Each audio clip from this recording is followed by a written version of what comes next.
Yet It Moves is a very important game to me. I can't explain how much enjoyment I had when first playing the game. It is such a unique game design that is not commonly seen in indie games like this.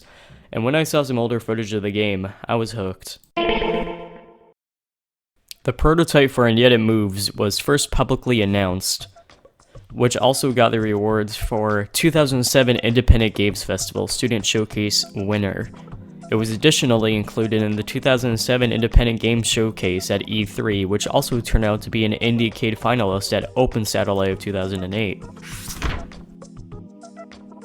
Supposedly, the 2006 or 2007 build of Yet It Moves was released to their website. It was uploaded to their own website, and yetitmoves.net, with a description that says, "You will find yourself in a world made of ripped paper. Within this paper collage, you can jump, run, and last but not least, rotate the world. Applying the physical consequences of rotation is the goal to master tricky situations." There are a lot of differences I can notice in comparison with the later builds. The style of the cave was a lot darker and simplistic, with an ambient that would make you feel uneasy. Turning the world would be a lot slower, which would gain more speed compared to the retail versions, giving a higher chance of death for the player. Upon respawning, the player's body would rebuild sooner rather than rebuilding itself at the last checkpoint. There was a mechanic where if you got too far away from an object that is necessary to the puzzle, it would open something along the lines of a minimap.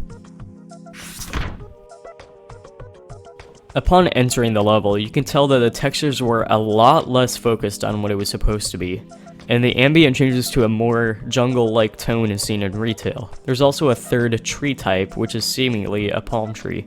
The floor seemed more like a wasteland than it does in retail, although it is supporting trees, and it doesn't have a mossy floor. The swing had a more wild look, with the platform being covered in moss, and instead of a rope, it was branches holding up the platform. There comes a scene where it turns into a chase. You'll lose the ability to turn the world around as it does it automatically for you. Intense music plays as the world has small earthquakes, although it is understandable why this chase scene was removed. The chase ends with you diving through the black void and landing in somebody's hand. There are some sound changes that I didn't mention earlier, such as the walking sounds, jumping onto the swing, and the sound of the player dying was slightly sped up. But overall, I'm happy with what we got in the end, although I will always have that thought in the back of my head that is, what if the retail was more like the beta?